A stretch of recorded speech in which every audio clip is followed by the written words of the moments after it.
So there's two components of work. There's obviously what Genesis speaks about with the fall of man is sort of like that toil that I think every single one of us knows. I mean, there's always part, no matter how great our job is, there's always a part of our job that is difficult, or you would prefer to farm out if you could, right? And then there's a part of our work that is beautiful, and that we see creativity, or our connection with each other, our connection with our customers. And so maybe as we start this, Sean, if you could just give us your background on on growing up, and how you ended up working with Jail to Jobs. All right. I was born in Freeport, Illinois, to a single mother, and I went to a lot of private schools, a lot of Christian schools, Catholic schools. But the one thing that stood out to me was when I was going to these schools, a lot of the students that I was attending these schools with, they were from very affluent families. My mother was not affluent. And so I would go to school with these youth, and there'd be things that I would see them have that I didn't have. And at the time, I knew my mother was doing the best that she could. And then one day I was looking at the TV, and there was a huge bust in Chicago. And they were showing police, and they were showing guns, and they were showing drugs. And then they zoomed in on money. I don't know what amount of money, just a lot of money. And I told my mother, I said, man, that's a lot of money. And she made a statement to me. She said, if you don't change your ideas about money, it's going to get you into trouble. And I said, Mom, money spends the same, whether it comes from the streets or you work hard to get it. Well, that was a seminal moment at which, in my mind, where you got your money from didn't really matter. So as I went through high school, I came down to Houston, Texas to attend Texas Southern University. And I attended Texas Southern University for 3.5 years. Throughout those 3.5 years, I basically lived a criminal life, which basically entailed me selling drugs and doing various other things to make money. And in my mind, the lie that I told myself was, I'm just going to make enough money to buy the material items that I want now, so that when I graduate and become a lawyer, because that's what I'm going to school for, I won't have to buy it. Well, that was very silly, because I really wasn't doing it for that reason, but that's what the thought was in my mind. And so eventually my activities led to a loss of someone's life. And so from that point on, from 1992 all the way until April 2020, I was incarcerated. And that adds up to be 27 years, 10 months, and 16 days. And the most blessed thing about that is that I went from a selfish, insecure person to someone who knew my purpose, cared for people, and used my gifts and graces to help people. And so when it came time for me to be released in 2020, prayed about it, and I heard Austin clear as day. There wasn't a voice in the sky. It just screamed on my insides. I had never been to Austin, Texas before, so I put out some feelers. I had never been paroled before. So I said, I have family in Illinois, but none here. And so I'm putting out feelers. Eventually that led me to Austin. And when I arrived in Austin, my first job was at a Dollar Tree, but the same week that I was able to obtain the job at Dollar Tree, making $7.35, I was hired by an organization, a non-for-profit called Jail to Jobs. And what I did is I kept that job for 90 days. And then I gave them my 2 weeks notice, and I began to work full-time at Jail to Jobs. And basically what we did was we provided at-risk youth ages 15 to 25 job opportunities, first with us. And when they graduated, we had 39 other hiring partners that we could get them better jobs according to their talents, according to their wants, according to what we had learned about them as we worked with them.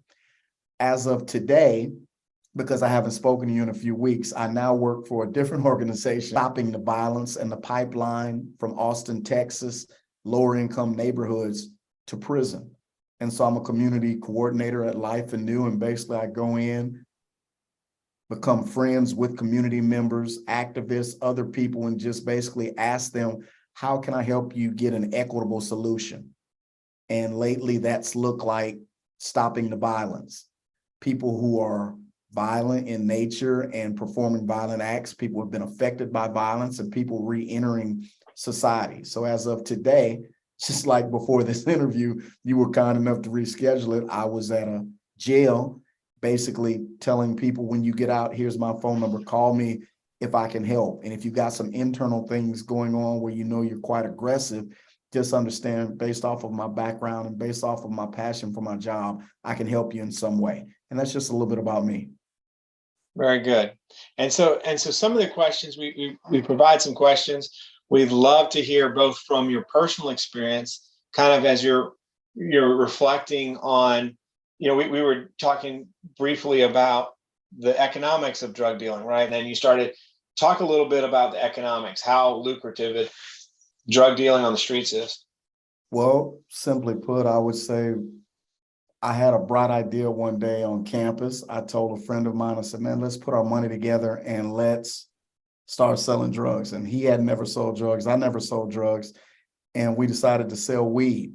And so simply put, I had been observant. And quite honestly, the first Jamaican I saw in Houston, Texas, that stayed in some apartments with a friend of mine, I went up to him and I said, say, man, do you know somewhere I can buy some weed? So he looked at me and he was like, I've seen you. And I said, man, no matter what you do, I guarantee you, if you do business with me, it'll come out good. Well, little did I know. I didn't know anything about this Jamaican. He didn't know me. We went off into his efficiency apartment and he literally opened up one of the cabinets. And when he opened up the cabinet, it looked like a Christmas tree.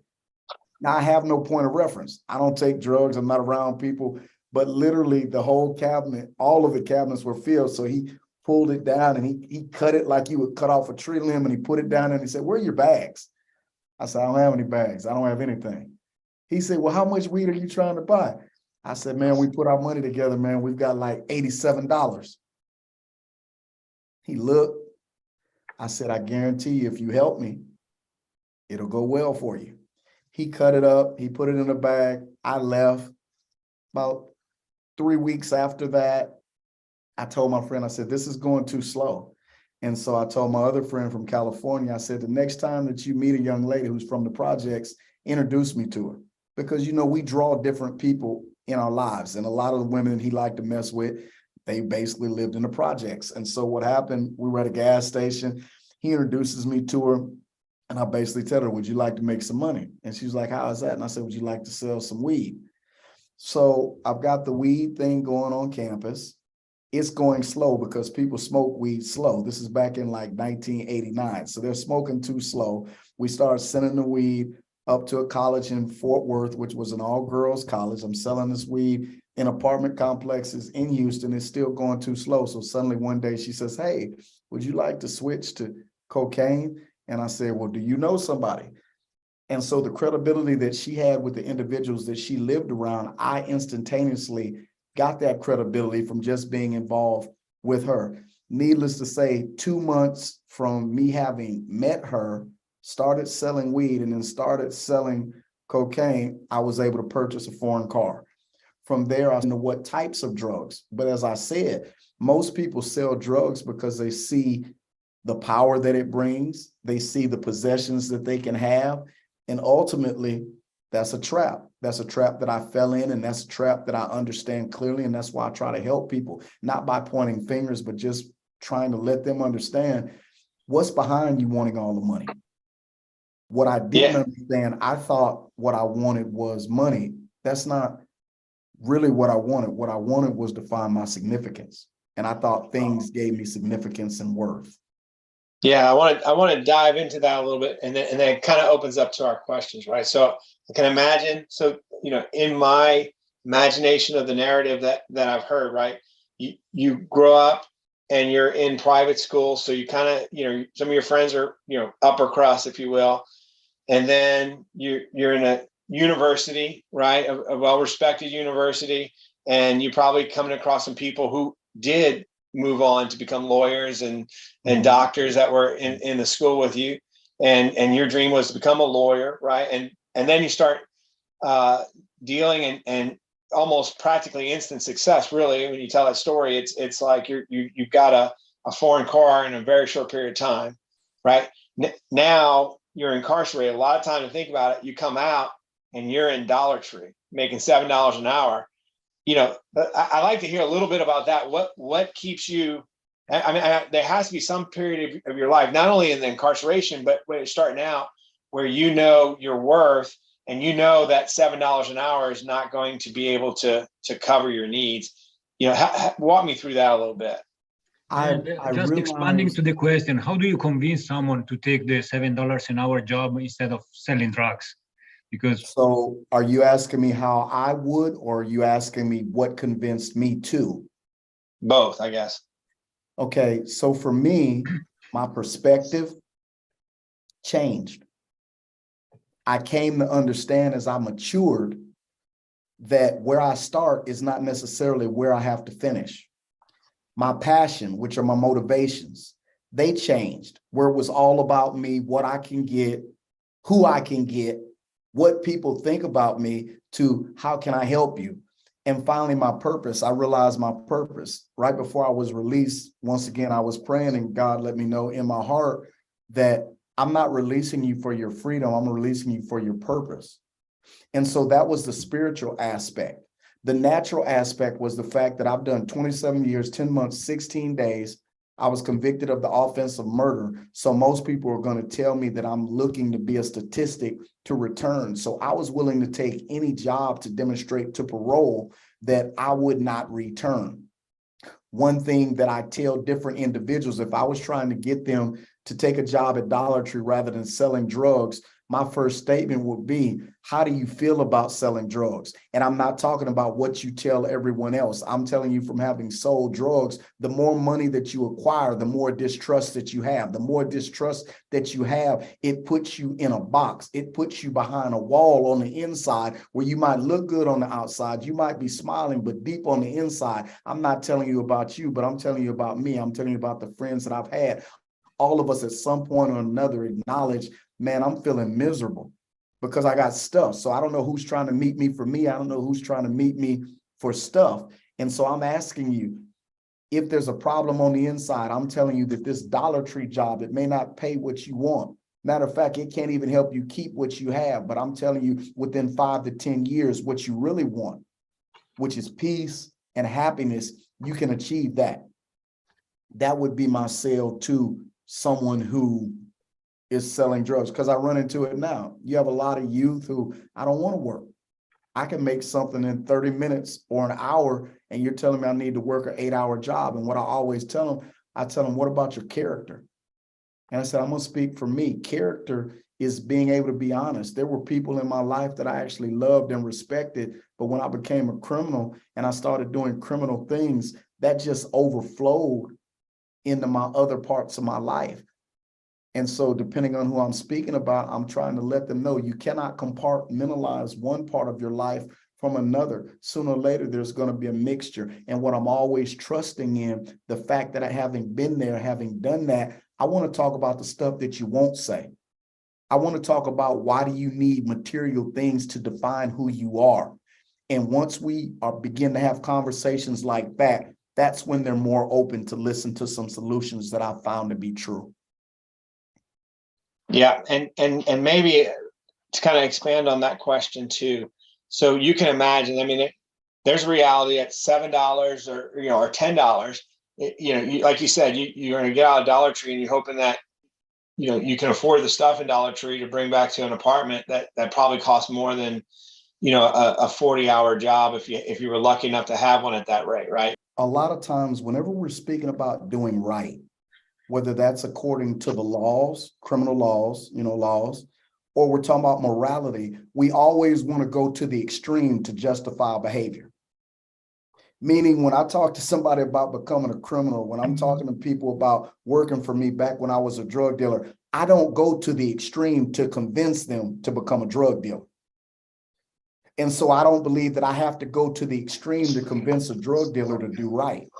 Meaning, I don't know any drug dealers who only sell drugs so that they can make it. That may be something they say. I don't know any drug dealers who truly, when they're honest, I'm selling drugs because this is what helps my family survive. If that be true, they would only sell a certain amount of drugs and that's all they would sell. That's not true. It's like the nature of the beast. You can say that you're eating this to survive, but then I tell you, well, you can survive without having that diet.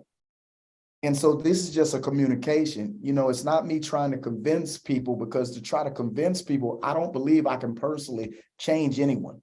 But what I can do is call into question some of the mindsets that we just accepted as true. Meaning literally, I'm telling you, if you interview 100 drug dealers in any state and just say, hey, I just need you to answer this one question true. How many of you only sold drugs enough just for you to have a living? None of them. Do people stay in circumstances where drug money can help pay rent? Yes. Do people have circumstances where drug money can take care of kids? Yes. But I'm telling you, in every situation and scenario where you have this individual saying, I had to do it by drugs, you have more individuals who said, I found another way. Might not necessarily really be your motivation. Yeah. So if you think about your current work, right, and obviously it's objectively very valuable, and also subjectively for you very valuable, right? You probably get a lot of purpose out of it. I know that you talk to 10 people, you probably get 9 that don't even want to listen to you, and one that's totally ready to buy in, right? And let's just say that one, they go to start in those jobs like where you started. Some of those jobs that are starting out in are not the most, they're not going to get the same amount of meaning and purpose as you get with the job you do, or maybe I would get as a software developer, with creativity, right? So you just got to go in, and a lot of it is just follow the process and check people out. How do you work with people so that they see this as maybe a step and not a stop? One, I refer to their hope. I don't know anyone when they were early in years who said, I just want to be the biggest drug dealer. I just want to kill people. I just want to run reckless and go to prison. So one thing I'll tell them, I just want to help you tap back into that hope. I don't know whether that hope was robbed at home. I don't know whether that hope was disappointment. I don't know if you saw a TV program and you wondered what was on TV and looked around and saw you didn't have that. But one thing that I try to do is get them to look back at that seminal hope that they had, not to be a criminal, but who did you really want to be? Another thing that I try to do is refer to history. I said, listen, man, I'll just talk straight. And I say, look, how many old drug dealers do you know that are successful? Oh, and I'm going to stretch out. Oh, I know A, B, C, and D. Okay, that's 4. What about the rest of them? And so I just say, look at history. History will demonstrate that this is not successful for a long haul and for those who are super smart and really talented. And they'll say, I can get out and get in. That's true. But if somebody ever tells on you, know that the feds are going to come. And I appeal to that. And then finally, I tell them, celebrate what you can do today and stop worrying about what you can't do. You're telling me, well, I can't do that because then I won't have food for that. Do you have food today? Yeah. Do you have a job today? Yeah. What can we hope from this? Since you want to take me into all this imaginary scenarios that are negative, give me some scenarios that are positive, because I just want to give this one example. I served over 27 years, came out, and my first job was $7.35. Recently, I was able to help a man who served over 30 years come out, and his opening salary was $24 an hour. I tell that story when I go back into prisons.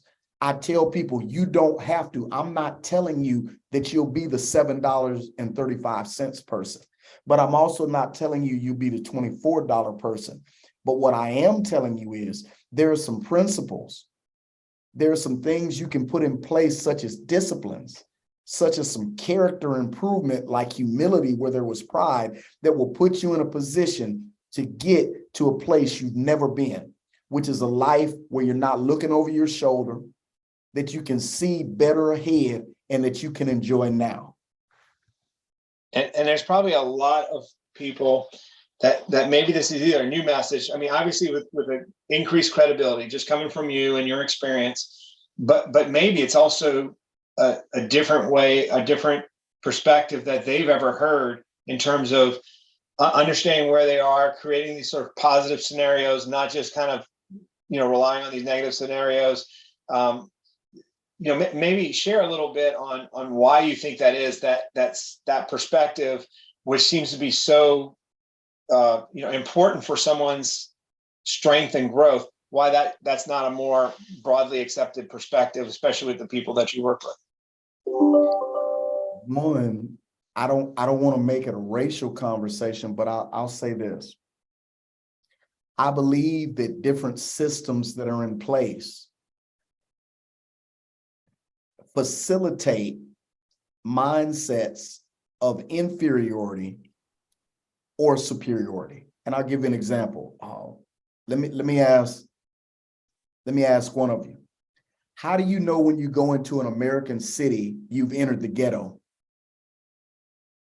I'm asking a question. Yeah, and we spoke about this because it's from what's not there, from the type of business, from just even people on the streets looking like they're not very busy, right? So different world. So there's not a sign that says you've entered the ghetto, right? But every day, imagine an individual and their sole focus is I want to survive today. So if that individual's purpose is I want to survive today, let's look at another individual in a different neck of the woods, in a different part of the city. And every day they wake up and their perspective is I want to be successful. So when I go back over here, if my focus is on survival, that might be why I have a pit bull. That might be why I have a gun, a large gun with a bunch of bullets. That might be why I hang with numerous individuals, because my perspective is shaped by survival. Over here, this individual, the reason that they may study, they may hang with few people, they may go to different places and search the internet for different things, is because their perspective is shaped by I want to be successful. I'm telling you that there are a lot of individuals who are being affected by practices and systems that you may not see them in the natural, but they are at work. And so if I'm being clear, I've seen the difference between lower income high schools where they let people walk out of the classrooms. And the expectation is the reason I don't want to suspend you or let you get in trouble is because you'll never return. So what is the expectation? Just that they show up. And so when you wonder why the grades are low, because that's what's expected. And so when I see situations like that, I just try to come in and intervene and not put just the pressure and say, little Johnny, little Sean, the reason that you're making these decisions is it's all your fault. You need to make better decisions. I realize that what you see every day, who you see, how they treat you. When you look on the news and you see somebody like you, what are they doing?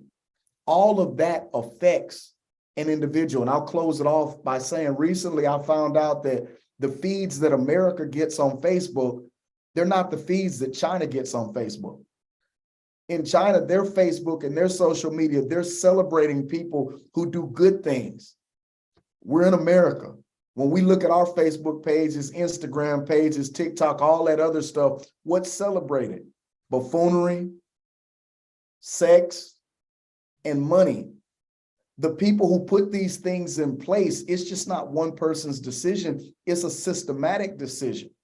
And so I'm not caught up that an individual cannot escape the socialization that they've experienced, but I also realize that when I'm talking to any individual, I have to consider the fact that you've been socialized before I met you. So I just need to understand you to be able to talk in a language that you understand and say that, hey, I'm asking you to do more than survive, but I'm also going to give you some tools to do that. Backgrounds. And you touched it, but I would like you to maybe go deeper into it. How do you, I give you some examples. I tell them, if you do this, in the future, you may grow. And I see that there is not much interest in that future growth. Or if we need to deliver a job, I tell them, can you work overtime because this is important for the company? And they say, no, I mean, I worked enough today. And I respect personal life. I mean, I don't want to force people to work overtime if they don't have. But I see that the ambition, expectation, motivation is very different. And sometimes I have a hard time in establishing this common language. And those people are all people who work, have a job, so they are not maybe the people you talk with that come out of jail, even if we have some situations, and maybe another time we'll discuss. But I would say that the primary problem is values. What you value, people around you, by showing up for that company, they may say they value it, but they don't. And the reason that they don't, I can tell you, is because look at their decisions. And so my point is, I don't want to be wordy, but I'll say this. Some people don't know what they know is truth. And here's my example. If I ask the average employee, listen, do you want a job where you're compensated well? They'll say yes. What are some of the things you think you need to do to be compensated well? They could pretty much agree, I need to do the job well. I need to do the job a little bit better than satisfactory. Okay, but when I give you an opportunity, whether it's through offering you training, offering you overtime, or offering you help, you don't take it. I'm telling you that they said a truth. I want a job where I'm compensated well, and I need to do a good job to be compensated well. That's a true statement, but they don't know that truth experientially, because when they're given an opportunity to do it, they don't do it. So they demonstrate that they're valuing something else more than that. And since you use the example of, I got to go work out rather than do this, because that working out is something tangible that they see in the now. But the idea of this job giving them better later if they sacrifice, that's foreign to them. And how do you convince them about the truth that they say, but they don't know or believe it? One example at a time. And one example at a time would mean, I just need 2 or 3 people to do this, and I'll show you in 1 month's time the difference it makes in them and the difference it makes in this company. You need an example. There is always someone willing to take that step. But if you give people a tangible example, I'm not holding up an employee of the year. I'm saying this individual that's doing it, find some way for them to be an example, not in a manner that separates them from everyone else, but in a manner that encourages them in everywhere else. It's like when I go into jails and I'll do Bible studies, and like I might ask one guy to do something. Well, he's embarrassed. And so what I do is I don't point. I just said, I need someone to help me. And then after they help me, I'll keep that going for about 2 or 3 weeks. I need somebody to help me. So where they're seeing this, and every time someone helps me, I say, man, I thank you. I couldn't do it without you. That sets the example, that sets the precedent, but it's something that they can turn into experiential knowledge rather than a theory. If you ask your average employee, because I know time is short, is your job important? The average one would say, yeah. But if you ask them another question, name me the 3 most important things to you in life, their job probably wouldn't come up. Sean, I really appreciate your time. I know it must be crazy because you probably don't know about the New York encounter. And I keep introducing you to more and more Italian people, but I hope we continue this conversation. And I've learned a lot from our discussions. And congratulations on the new job. Can you tell us a little bit more about that group and how it differs from jail to jobs? From maybe jail to jobs. The way that it differs is jail to jobs mission is focused on youth, and they do that well. but it is focused on that particular niche or niche group. This organization uses restorative justice practices. And so what that looks like in everyday language is anywhere there is an inequitable outcome, we step into that space to try to bring an equitable outcome. So where we see a problem in the education system in different schools, we step into those schools to try to promote or do some things to help this school have the same equitable outcome, which will be good grades and graduation that this school does. In neighborhoods and communities, if this community is more violent than this community, we step in and try to help those who are committing the acts of violence to find out what can we do to serve you. And finally, especially in Austin, where I live at, where the housing market is just, it's great for some people, but these other people, literally, I'm telling you something, a shack house in Austin, look at the pictures. It is worth 300 and some thousand. Someone buys that house because the family can't pay the taxes. They put a little bit of building, just a neat little cut here or there. That's over $1 million. I'm telling you, anybody watching this, look in Austin, look at the east side of Austin, look at the satellite pictures to see. I'm saying these are little shacks, but people come in and put a little roof in it, same amount of space, and it's $1 million home. What we do as an organization, we go in and say, is there a way we can help you stay in this neighborhood by helping you to rebuild your house so that you can have more equity? And then you can rent it out as an Airbnb versus having to move somewhere else because somebody's offering you, I give you $400,000 for your home.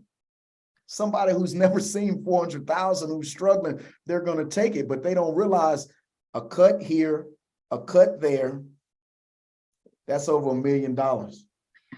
Yeah. What if I told you what if I just teach you, even if you want to sell the house, let me help you get the cut here, cut there, and get 1.2 million for your house. Those are just things that we do in a general sense. But this is trying to pull us in. So Definitely. I do have one thing. Can I mention it? yeah. I just released a book Monday. Yes. The subject matter, some will find interesting. A lot of people, when you say, have you ever read the Bible? 2 questions come up. I can't understand the Bible, and how is that relevant to everyday life? I wrote a 341-page book called A Servant's Tray, where I help people understand how to understand the Bible and how to live it out in a relevant way. If you like, I could send you that site, or if anyone's listening, it's at www.authorsean, SEAN, Oliver, OLIVER.com, and you can order your copy there. Thank you. I'm going to get my copy today. Thank you, Sean. Okay. Appreciate it. Okay. Hey, thank you.